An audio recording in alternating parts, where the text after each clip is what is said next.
this world. She saw a nation rise up with greatness, and a democracy was saved. Yes, we can! A man landed on the moon. A wall fell in Berlin.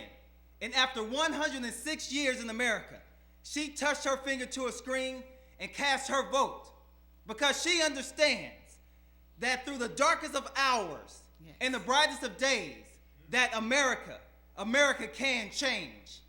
Yes, we can! America, we have come so far. We have seen so much, but there is so much more to do. So tonight, let's ask ourselves if our children should live to see the next century. If my daughters are lucky enough to live as long as Ann, Nixon, Cooper, what change will they see? What progress will they have made? Yeah. This is our chance to answer that call. This is our moment. This is our time. Yes, we can! Yes, we can! Yes, we can!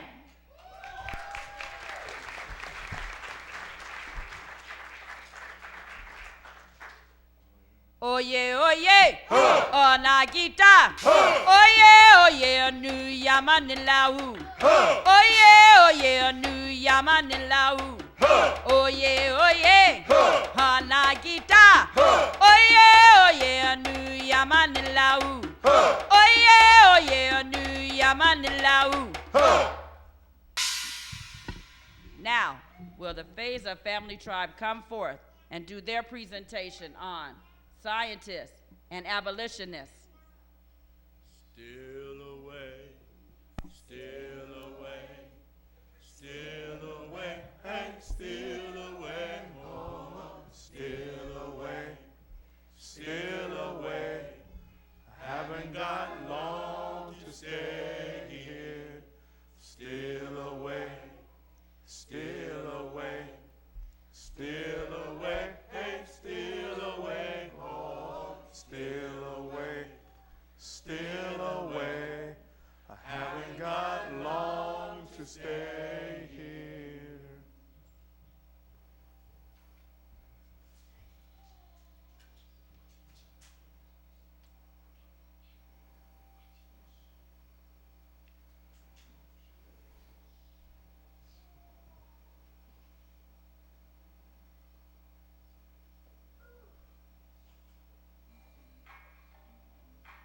Where would this country be without abolitionists? Women like Sojourner Truth, who never learned to read and write, but only Truth had the ability to go on speaking year after year for 30 years to make herself into a force in several American reform movements from the late 1840s through the late 1870s. She traveled the American land denouncing slavery and traitors, advocating freedom, women's rights, women's suffrage, and temperance. Truth was a powerfully articulate lecturer and evangelist who applied religious fervor to the abolitionist and women's rights movement for the 19th century. And women like Sarah Mapps Douglas, an abolitionist teacher and lecturer, she and her family were among several free black families who formed the core of Philadelphia abolitionist movement. In 1827, Sarah Mapps Douglas established a school for black children. The school was self-supporting, but in 1838, the Philadelphia Female Anti-Slavery Society took over the school. Sarah was also a member and attended a number of conventions. By 1840, Sarah had served the Philadelphia Female Anti-Slavery Society on the board of directors, the Committee on Annual Affairs, the Education Committee, and as librarian and a corresponding secretary.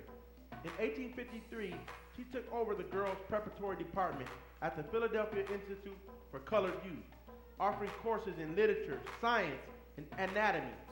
Sarah Mapps Douglas died in Philadelphia on September 8, 1882.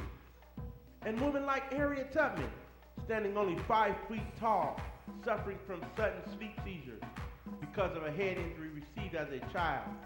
Harriet Tubman, Nevertheless, she possessed the courage and resolve to face physical danger many times while pursuing freedom for her people in the 19th century America. She escaped from slavery herself, daringly rescued other slaves as an Underground Railroad conductor, served as a Civil War spy, scout, and nurse, and later led the causes of feminism and social reform. Frederick Douglass wrote to her in 1868, "I know of no one who has willingly encountered more perils and hardships to serve our enslaved people than you have." The slaves called her Moses. Tubman died in Auburn, New York on March 10, 1913, when she was about 93 years old. A plaque was erected in her honor in the Auburn Town Square the following year during a memorial service for her, featuring Booker T. Washington. Ellen Craft was born in 1826 in Clinton, Georgia. She was the illegitimate daughter of a wealthy plantation owner, Major James Smith, and his mulatto slave Maria. Ellen was so light-skinned that she was often mistaken for a member of her master's family, which irritated her mistress so much that she gave the 11-year-old Ellen as a wedding gift to one of her daughters, Eliza. During the Christmas season of 1848, Ellen daringly decided to use her light skin to pass as white in order to travel by train and boat to the north, with her husband, William, posing as her slave. But in order to carry out this plan, Ellen also had to pass as male, since a single white woman would not have been traveling alone with a male slave at this time. After setting off from Georgia early on the morning of December 21st, the couple arrived in Philadelphia on Christmas Day. For the next 2 years, the Crafts made public appearances where William told their story and Ellen, silenced by society that disapproved of women speaking publicly, stood nearby so that audiences could see the woman who braved such an escape. For 6 months after Ellen and William Craft arrived in England in December 1850, they toured England, and in December of 1850, they toured Scotland as well as England with William Wells Brown to publicize the anti-slavery cause. In an 1852 article in the Boston Liberator, an abolitionist newspaper, Ellen Craft wrote that she would, quote, "much rather starve in England a free woman than be a slave for the best man that ever breathed upon the American continent," unquote.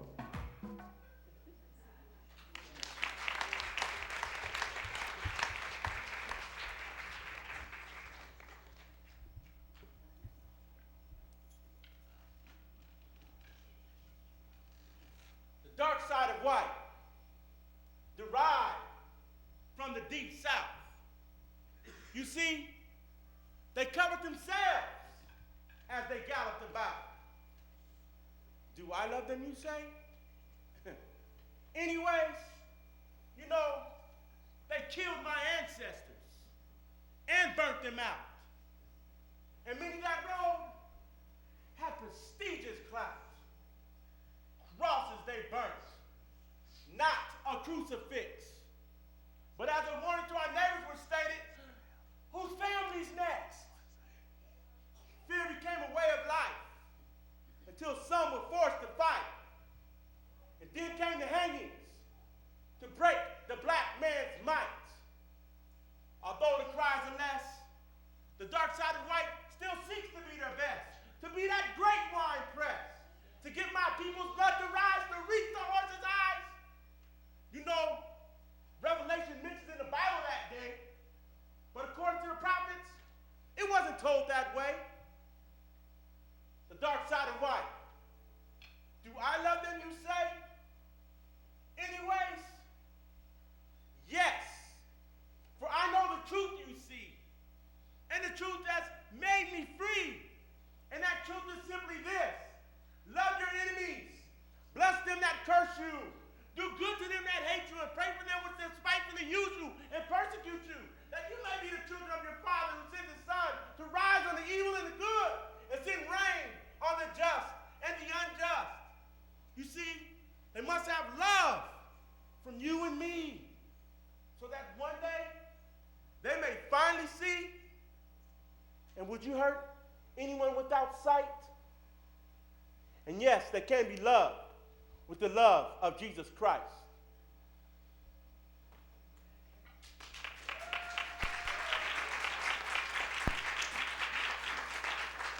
Tonight, we honor one of our scientists, Nathaniel James Davis Jr.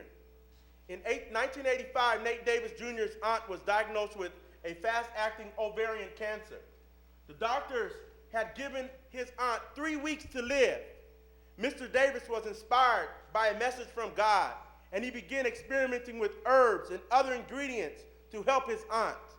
He produced a cancer-fighting liquid, dietary supplement, and administered it to her. Today, over 20 years later, his aunt is still living and doing well with no medical conditions. Mr. Nate Davis graduated from the University of Washington with a double major. JuiceWorks helps damage from FinFan, rebuild decayed cells, rebuild immune systems, eczema, diabetes, heart, kidney, liver, breathing, headaches, menstrual cycle, cancer, HIV, AIDS, skin disorder, gives energy, removes moles, malaria, arthritis, foot fungus, and stiffness and restlessness. If I was you, I would get some JuiceWorks. Thank you.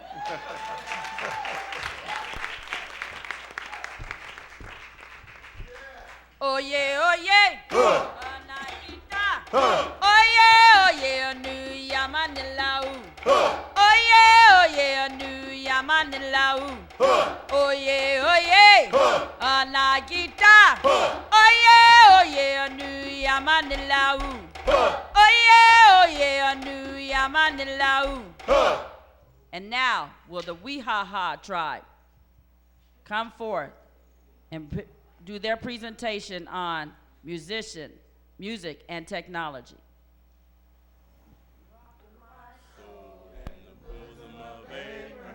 Rockin' my soul in the bosom of Abraham. Rockin' my soul in the bosom of Abraham. Oh, rockin' my soul. Rockin' my soul in the bosom of Abraham. Rockin' my soul in the bosom of Abraham. Rockin' my soul in the bosom of Abraham. Oh, rockin' my soul.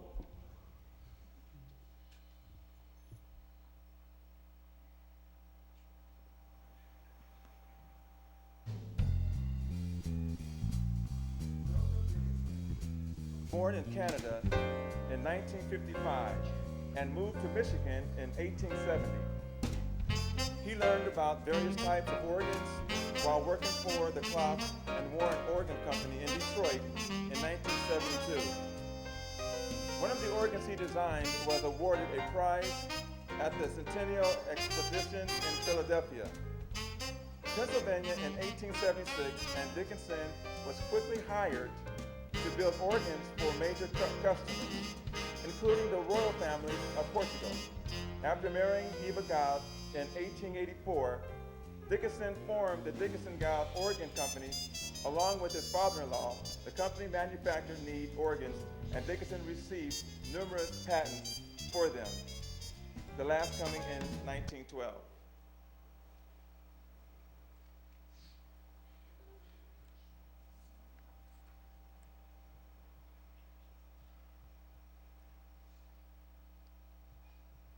Henry Blair was the second black inventor issued a patent by the United States Patent Office.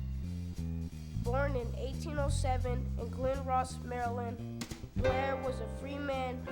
His first invention was a seed planter, which enabled farmers to plant more corn, utilizing less labor in a small period of time. He received a patent for his invention on October 14, 1834, assigned number 8447X. 2 years later, in 1836, Blair received a second patent for a cotton planter, assigned number 15. The cotton planter worked by splitting the ground with two shovel-like blades pulled along by a horse, followed by a wheel-driven cylinder which dropped seed into the newly plowed furrow.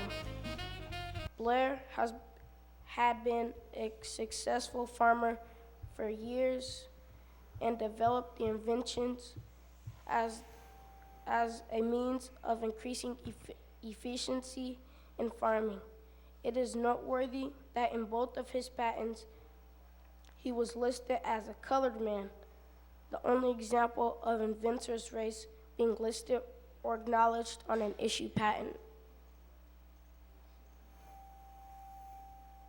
Benjamin Montgomery was born in slavery in 1819 in Loudoun County, Virginia. He was sold to Joseph E. Davis, a Mississippi planter. In addition to being able to read and write, Montgomery also learned a number of other different tasks, including land surveying, techniques for flood control, and the drafting of architectural plans. He was also a skilled mechanic and born inventor. With differences in the depths of water and different spots throughout the river, navigation could become difficult. Davis decided to address the problem and created a propeller that could cut into the water at different angles, thus allowing the boat to navigate more easily through shallow water. Joseph Davis attempted to patent the device, but the patent was denied on June 10, 1858, on the basis that Ben, as a slave, was not a citizen of the United States and thus could not apply for a patent in his name. Later, both Joseph and his brother, Jefferson Davis, attempted to patent the device in their names, but were denied because they were not the true inventor. Ironically, when Jefferson Davis later assumed the presidency of the Confederacy, he signed into the law the legislation that would allow slaves to receive patent protection for their inventions. On June 28, 1864, Montgomery, no longer a slave, filed a patent application for his device, but the patent office again rejected his application. James Allen invented the clothesline in December 10, 1895.